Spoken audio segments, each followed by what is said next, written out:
তার ওই সুন্দর হাসি নিয়ে আমি আমার জীবন পার করে দিচ্ছি। একটি মেয়েকে পটাবার জন্য আমি বিতর্ক করেছিলাম, সে আমাকে পাত্তা দেয় না, সে আমার দিকে তাকায় না। আমি তখন অষ্টম শ্রেণীতে পড়ি, শুধু তার দিকে একবার তাকাবো, কি সেই কৌশল, কিন্তু সে তাকায় না। পরে ভাবলাম বিতর্ককে আশ্রয় করি, সেখানে যদি দাঁড়ায় তাহলে মেয়েটি মনে হয় আমার দিকে তাকিয়েই থাকবে, এই আশায় আমি বিতর্ক করেছিলাম।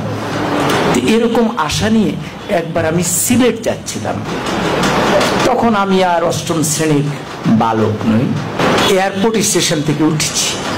তো যাওয়ার সময় ট্রেন, সকালে সিলেটের ট্রেন, আমি উঠলাম, উঠে আমার সিটে গেলাম, দেখি আমার একটি সিট, সামনে আরেকটি সিট, মানে ডাবল ডাবল না। পরে কেউ আসে না, পরে একটি মেয়ে আসলো এবং মেয়েটি সামনে বসার পর আমি একটু সতেজ হয়ে গেলাম, পুরুষের মন তো। পরে মেয়েটি দেখলাম সাদা গাউন পরা, আমি বুঝলাম সে সিলেট মেডিকেল। তাহলে ভাবলাম যাক, মান সম্পন্নই হয়েছে। এরপরে ট্রেন এগিয়ে যাচ্ছে, আমার মনে কত কিছু আসে, কত ভাবনা আসে, কিন্তু আমি তো কথা বলতে পারতেছি না, খুব আনইজি বোধ করছি। কি করব? ট্রেন যায় ভিড়লো আখাউড়া স্টেশনে। তো পরে আমি আখাউড়া স্টেশনে গেলাম, যাওয়ার পর হঠাৎ আমি তো মেয়েটার দিকে তাকানোর চেষ্টাই করি, কিন্তু মেয়েটা করে কিনা আমি ঠিক বুঝি না। তো হঠাৎ করে একজন আসলেন, এসে বললেন, ভাই লাগবে? আমি বললাম না, আমার তো খেয়াল ওই মেয়েটির দিকে। এরপরে উনি একটু দূরে গিয়ে দাঁড়ালেন। এবার আরেকজন আসলেন, উনি এসে বললেন লাগবে? আমি বললাম না।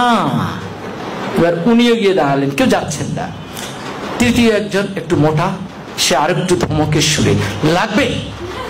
আমি বললাম না। এরপরে চতুর্থ জন আসলেন, উনি এসে বললেন, ভাই লাগবে তো? আমি বললাম না না। এখন এই যতবার লাগবে বলে মেয়েটি ততবার পলকে পলকে আমার দিকে তাকায়। এখন আমি ঠিক বুঝতেছি না কি লাগবে, কি বলে। পরে আমি একটু উত্তেজিত হয়ে চারজনকে ডাকলাম, কি সমস্যা, কি লাগবে? আপনার চারজনই আমাকে ঘিরে দাঁড়িয়েছেন আমার জানালার সামনে। তখন বলবো তো বলেন।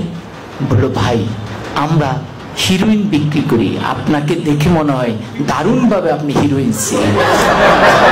ফলে যে মেয়েটির কাছে আমি এয়ারপোর্টের সামনে নায়ক হয়ে উঠলাম, আখাউড়ায় হয়ে গেলাম হিরোইনসি, বাকি সময় আমি আর তার দিকে ভুলও তাকাইনি। কিন্তু মেয়েটি ওই হিরোইনসি বলার পর যে মুস্কি হাসি দিয়েছে, সে হাসিটি আজও আমি ভুলিনি।